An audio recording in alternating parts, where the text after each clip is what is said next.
Hello दोस्तों, news centre bye Jitu में आपका स्वागत है। आइए हम मध्यकालीन भारत के इतिहास में कुछ महत्वपूर्ण क्वेश्चन कर रहे हैं।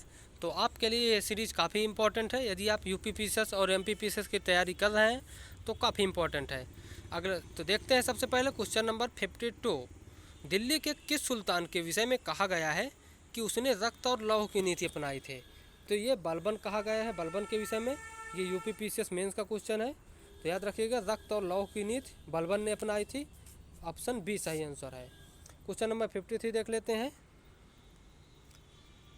निम्नलिखित में से किसने भारत में प्रसिद्ध फारसी त्यौहार नवरोज को आरंभ करवाया था? तो ये बलबन ने आरंभ करवाया था। ऑप्शन ए इसका सही आंसर है।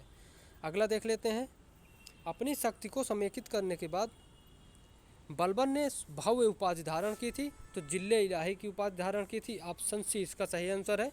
तो बलबन ने जिले इलाही की उपाधि धारण की थी। अगला देख लेते हैं 55। निम्नलिखित में से कौन सा कथन बलबन के संबंध में सही नहीं है?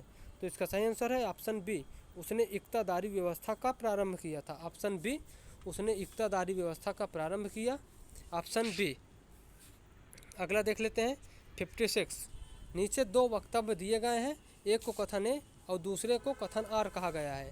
तो इसका सही आंसर क्या है देख लेते हैं। बलबन ने अपने शासन को शक्तिशाली बनाया और सारी सत्ता को अपने हाथ में केंद्रित किया। ये तो सही है इसका।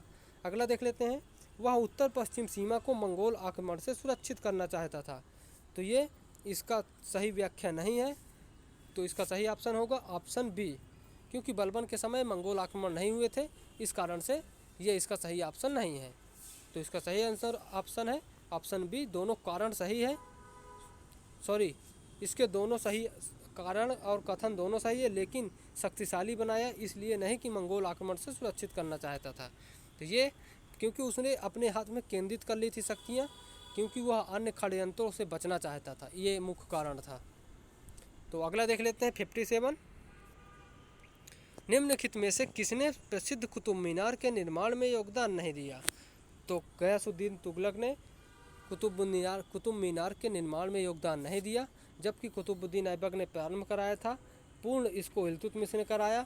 फिरोज शाह तुगलक ने इसकी 5वीं मंजिल का निर्माण कराया था। याद रखिएगा, कुतुब मीनार की 5वीं मंजिल का निर्माण किसने किया? तो फिरोज शाह तुगलक ने। तो ऑप्शन सी इसका गलत आंसर है। अगला देख लेते हैं 58। सल्तनत काल के किस शासक को मिन्हाज ने हातिम ताई सेकंड की संज्ञा दी? तो ये कुतुबुद्दीन ऐबक को दी थी। याद रखिएगा, कुतुबुद्दीन ऐबक को मिन्हाज ने हातिम ताई सेकंड की उपाधि धारण की संज्ञा दी। अगला देख लेते हैं 59। गुलाम का गुलाम किसे कहा जाता है? तो ये इल्तुतमिश को कहा जाता है। गुलाम का गुलाम, तो इल्तुतमिश को गुलाम का गुलाम कहा जाता है। तो ऑप्शन डी इसका सही आंसर है। अगला देख लेते हैं 60 नंबर। गुलाम वंश के आरंभिक शासकों का निम्न में से कौन सा सही अनुक्रम है? तो इसका सही आंसर क्या है?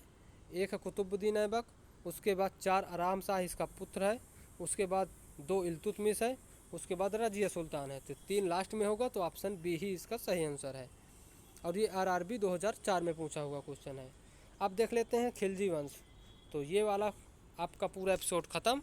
अब हम दूसरा देखते हैं वंश, खिलजी वंश। Thank you, bye.